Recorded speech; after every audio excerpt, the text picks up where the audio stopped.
I thought Dad was kidding about what lives on our farm. Now I know he's telling the truth.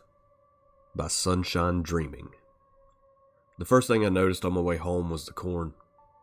Acres and acres of flat, rich land stretched out on either side of the country road, dotted with young sprouts in a perfect grid. I slowed the car to a crawl before turning into the gravel driveway and rolling to a stop in front of our old farmhouse. I turned the key in the ignition and sighed. I dreaded coming back here, mostly because corn wasn't the only thing our land produced. There was something else that thrived here, a secret. Something so wildly enormous, most days I couldn't believe it was real. It was something I spent the last 15 years trying to rationalize and forget. But today I wasn't thinking about that. I was here for another reason. Mom's funeral. I'd been stunned by the news of her heart attack. I'd nearly dropped my phone. Ears rang, my heart beat out of control, and my dad talked on, oblivious to my out-of-body experience. Dad met me on the porch. "Hey, Dad." I brought him in for an awkward hug. My relationship with my parents had become increasingly strained over the last few years.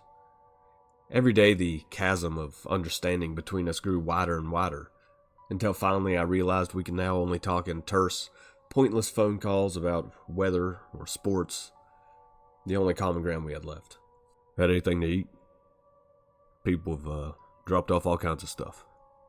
The kitchen had always been spotless, but today it showed signs of heavy traffic, with muddy footprints on the floor and dishes piled in the sink. Mom's not been gone 2 days and had already gone to shit around here. With the way Dad cleaned, we'd probably have mice within a month. The kitchen was a 1980s decor time capsule that took me instantly back to my childhood. On the counter, a smorgasbord of barely touched casseroles sat ready to eat. I made a plate and joined Dad at the table. As I ate, I listened to Dad talk about the arrangements, the funeral homes, and the neighbors that had stopped by. The longer I sat there, the more dismayed I grew with my father. Dad was handling the situation with a morbid practicality that I found distasteful. Meanwhile, just sitting in my parents' kitchen brought tears to my eyes. This place might not be much, but I had a lot of memories here. Some good, some bad. I know Mom loved it, but in later years I could tell she was getting tired of the farm life. By the time we washed up, it was late, which gave me an excuse to grab my bags and retreat upstairs. My old room was still decorated with posters and photographs. I climbed into the too-small bed and reached for the lamp. The moment I flipped the switch, the memories came back. I'd spent significant time in therapy trying to convince myself I'd hallucinated the whole thing. I'd even taken medication for my paranoid delusions, but the instant my head hit the pillow, I knew that was a joke. Outside, branches from our overgrown maple trees scraped against my bedroom window. A storm was coming in. Back and forth they swayed, scratching the glass with an eerie, unsettling sound. All of a sudden I was 12 again, sitting in the armchair with a pair of binoculars, looking over our back field during a midnight thunderstorm. That's when I saw the bog man, marching steadily across the wet grass toward Mr. Murren's house. I dropped the binoculars out of fright, but curiosity made me raise them again. It had enormous limbs and a tiny head, like an afterthought to such a strange body. Sticks and branches twined together like muscle, dank bog mud dripping from his hands. Each lumbering step he took was as solid as rock, and the wind whipped tendrils of brush behind him as he pushed forward into the night. I could have written it off as a dream, except the next day, Mr. Murren was dead. I knew what killed him. I had seen it. But I couldn't say anything, not because people wouldn't believe me, but because my dad and I were the ones who unleashed him. At the time, Dad had wanted to buy Mr. Murren's farm. It was a great little farm and it would have nearly doubled our property. So one afternoon, Dad drove over to Mr. Murren's house and brought me with him. He dumped me in the dusty living room while they talked business in the kitchen, Mr. Murren liked to hunt, and his living room was full of taxidermied creatures. I was inspecting a stuffed bobcat on the top of the TV set when I was startled by Mr. Murren's raised voice. "I'll never sell this land, Bob. It's where I was born. It's where I'll die." Dad didn't waste time getting out of there. As we headed for the door, though, Dad did something strange. He looked over his shoulder to make sure we weren't being watched. And then he slipped a pair of keys from the hook by the door and dropped them into his pocket. Once we were back in the truck, Dad didn't head home. Instead, he took a back road that brought us to the very far side of our property. Where are we going? We didn't even farm this field, just left it fallow.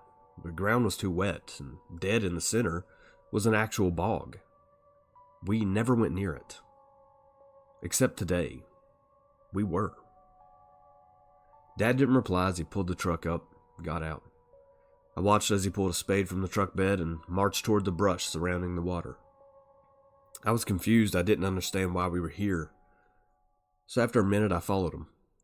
Unlike the other overgrown parts of our farm, this spot was silent. No rustling branches or birds singing. I shivered. The bog gave me the creeps. The water was still, and it had a gross, rotten smell. I didn't like it back here, and I wanted to leave. Dad was crouched down at the water's edge, digging a shallow hole. He caught me watching him. He'll wish he sold that farm when the bog man shows up at his place tonight. And then he dropped the keys in the hole and pushed dirt over top, smoothing it with his hand. I was uncomfortable. The bog man was something Dad made up to scare me when I was little, not something that was actually real. But Dad didn't sound like he thought it was fake. Dad's grip on reality had always been a little weak. He couldn't resist buying a National Enquirer in the grocery line, and he had an unhealthy interest in Area 51. It sounded like this was just something else he was about to latch onto.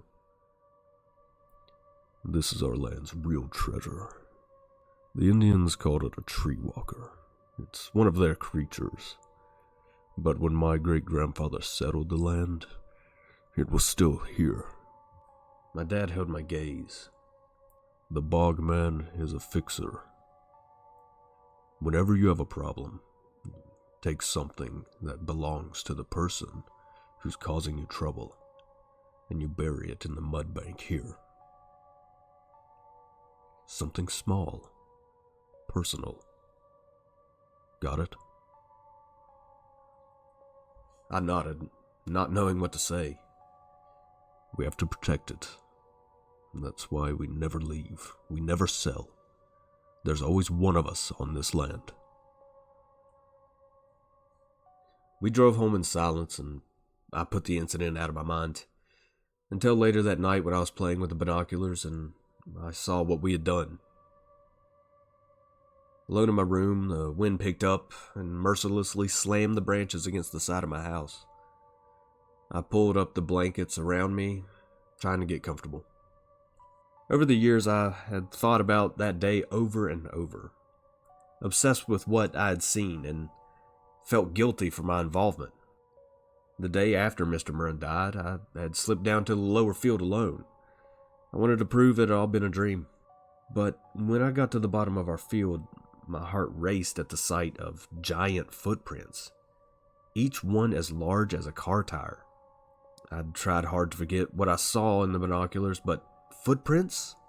How can I explain that away? No amount of therapy had managed to completely erase it from my mind, and the memories came back to me as I tossed and turned in that small twin bed. After a long while, the soft sound of rain falling onto a rooftop finally calmed me enough that I fell into a restless sleep. I was initially confused when I woke up the next morning. I didn't recognize my surroundings. Then it all came back to me. Mom's dead. And there's a bog creature living out in our backfield. Yep, I was still crazy. With extreme dread, I dressed in a wrinkled suit and drove to the funeral home in the pouring rain. This was the part I didn't want to deal with. I hated crowds, and there would certainly be one today. I didn't want to endure all those kind words from our neighbors and friends, but I would do it for Mom. As I stood there, looking into her casket, I was struck at how peaceful she looked. The funeral home had done a good job. Tasteful makeup, her best church suit. My eyes lingered on her, wanting to memorize every detail about this final time we would be together. But something was missing. Mom's golden cross necklace, the one she had worn every day of my entire life. A voice whispered in my head. Something small, personal. I turned slowly to face the man beside me, a man I apparently didn't know at all. Dad, where's Mom's necklace?